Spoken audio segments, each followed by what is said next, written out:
My name is Vicky, and I'm 35 years old. I run an Italian restaurant that started as a small secondhand shop. After 10 years, it's now a popular place. We've moved to a bigger, better location, and I have about 20 staff members. My husband, Lee, is 38, and we've been married for 5 years. Lee was one of our regular customers when the restaurant was still small. At first, I thought he was just trying to get attention, but as he kept coming, we became friends. I had a boyfriend at the time, but we broke up because he cheated on me. Lee's cheerful personality helped me a lot during that tough time. Eventually, Lee and I started dating, and our relationship went smoothly. We introduced each other to our families, and getting married felt like the next natural step. Lee started helping out at the restaurant when we got engaged. After our wedding, he quit his job and joined the restaurant full-time. With his background in business and finance, he became like a manager, and I rely on him a lot. We thought about moving to a new home after we got married, but decided to stay in the house where I had been living because it's close to the restaurant. We often hear about couples who work together having disagreements, but I feel very happy both at work and at home. However, I have a concern about my mother-in-law. She has a poor sense of money and often wastes what she has. She frequently comes to the restaurant asking for money and food, saying she doesn't have enough to buy food for the month. I'm really in trouble, just lend me $100. I'll definitely pay you back at some point. Mother-in-law, you said the same thing last time. You haven't paid back the money I've lent you so far. I can't lend you anymore. Oh really? Well, I'll just take the leftovers from the restaurant for a while.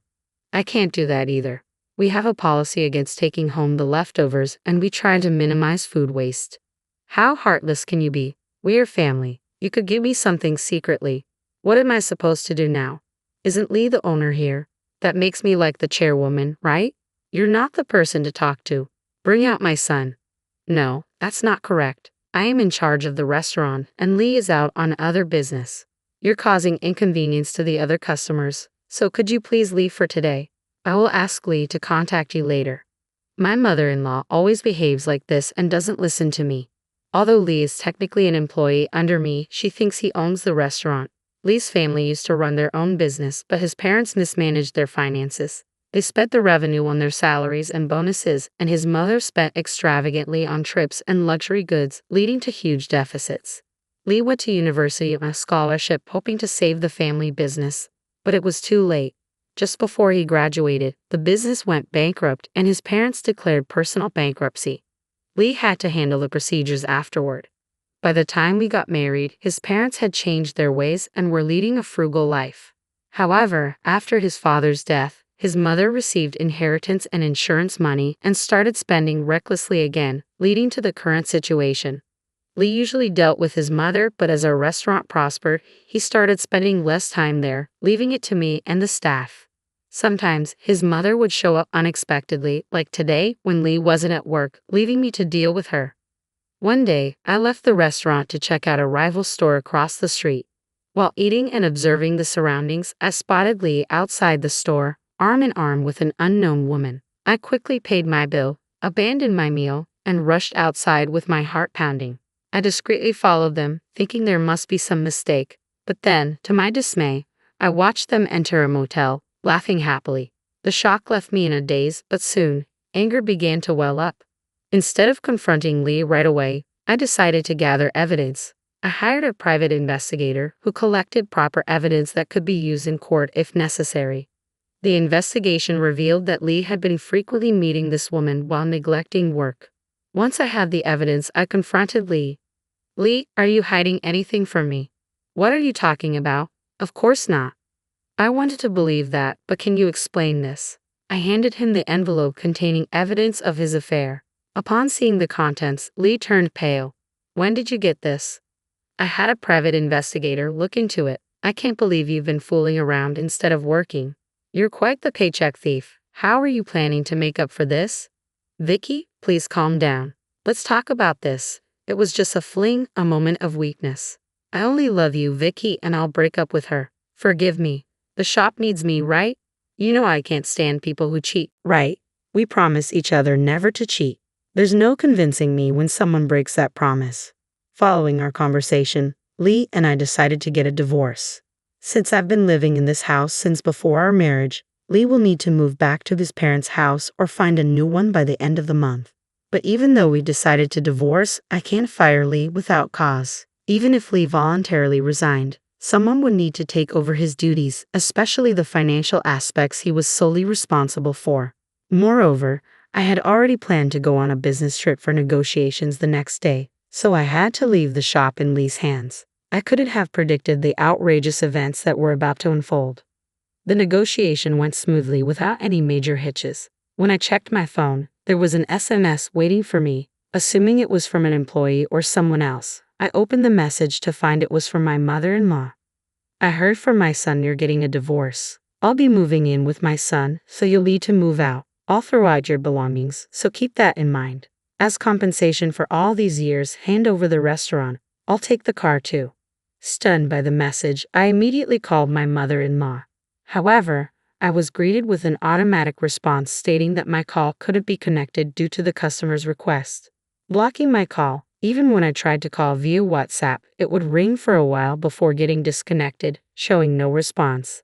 The messages weren't marked as read, so it seemed like she had blocked me on WhatsApp as well. I tried to reach out to the shop too, but couldn't get through as it was lunchtime and busy. Unable to bear staying where I was, I decided to rush back to the restaurant. Meanwhile, my mother-in-law, as she had declared she would do, had thrown away all of my belongings in the house, taken my luxury car for a joyride, and was heading towards the restaurant. When my mother-in-law arrived at the restaurant, she barged into the back office, ignoring the protests of the staff. "Ma'am, please go back to the customer area. This area is off limits to anyone not employed here." "What are you talking about? I'm the parent of the owner here, which basically makes me an owner too." Some of the employees who remembered her took action, gathering the male staff and calling the manager. One of the employees called me on my cell phone. "Vicky, it's an emergency. The manager's mom is claiming that she's the owner of this place and she's entered the back office." "She went there, huh? I'm on my way now. I'll be there soon, so just try to hold her back." At the store, my husband Lee, who had been called by the employees, was in a frenzy trying to handle my mother-in-law in the back. "Mom, you shouldn't have come here. Let's go out the back door and talk." "What are you talking about, Lee? This is why your wife takes you for granted. Aren't you getting a divorce? I was asked to help with moving, so I threw away all of your wife's things. Let's live together from today. Now that the troublesome wife is gone, this restaurant is ours." The absurd statements from my mother-in-law caused a stir among the employees gathered in the back. "What are you saying, Mom? It's me who's leaving, not Vicky." "But Lee, you said you wanted to live with me. You're the owner of this place, and the house is yours too, right?" The employees, realizing the situation, were furious. When I arrived back in a hurry, I found my mother-in-law and husband being confronted by the employees at the back office entrance. "What have you done with our boss? This isn't your restaurant." Apologizing, I decided to explain the truth to my mother-in-law once again. "Mother-in-law, as I've explained before, this restaurant was originally opened by my parents. My father passed away before I became an adult, and since then, my mother has been running the place. When I got engaged, she had a car accident and became wheelchair-bound due to the after effects, so she couldn't come here. My younger brother and his wife decided to take care of my mother, and I took over the restaurant with the long-standing staff members to protect it. Lee started helping with this place around that time. But Lee is the manager and you're the owner, right? So this restaurant should belong to my son." The word manager can refer to both a position above the owner as well as a position below. It depends on the company. "You're lying." Lee was involved in managing the store's finances and operations. If he isn't in a higher managerial position, then what is he? He was managing the finances because I'm not good with money, and he's good at it because he graduated with a degree in economics. So I asked him to handle it. But he's not the owner of this restaurant. He's my subordinate. And I'm not the owner either. I'm just a hired manager. The ownership is still with my mother, and she holds the final decision on the business policy. Then I'll settle for just the house and the car. Give them to me. I heard from my son that you're paying the property tax, so there's no excuse. Indeed, I'm paying property taxes on the house, but the house is still under my mother's name and I haven't inherited it. I'm paying property tax as a friend. The car was bought before our marriage, so it's my personal property, not a marital asset. Moreover, since we're getting a divorce due to Lee's infidelity, it's me who should be getting the compensation. Lee has no rights other than his share of the marital assets. Finally seeming to grasp the situation, my mother-in-law looked like a deer in the headlights. Then, in a panic, she made a humble apology. "I'm sorry, Vicky. Please reconsider the divorce. I have debts I wanted my son to pay off, so please spare me the compensation." She confessed that she had been eyeing our restaurant for a while, thinking she could do whatever she wanted with the restaurant and its money, which led to her actions today. "Mom, what do you mean? You promised to live within your means and not incur any more debts when you filed for bankruptcy. But Lee, you were using the company's money to meet your mistress and take trips. You said you wanted to sort it out before your wife found out." "Mom, why would you say that in front of everyone?" A squabble ensued between my mother-in-law and husband, revealing another astonishing truth. Thanks to my mother-in-law's slip-up, everything came to light. "Lee, what's this about?" The two of them kept apologizing, but it was too late. Upon examining the accounts, I noticed some suspicious details. The lodging expense on the receipt for my husband's business trip was exorbitantly high for one person, and when I looked up the name of the hotel, it turned out to be a motel known for short romantic stays. Additionally, there were some receipts from expensive shops that my husband had visited, and another from a mysterious jewelry shop dated towards the end of December. I found irrefutable evidence that my husband had been splurging on his mistress with the restaurant's money. I owe it all to my mother-in-law, who slipped up and gave everything away. This incident was the final straw leading to Lee's dismissal.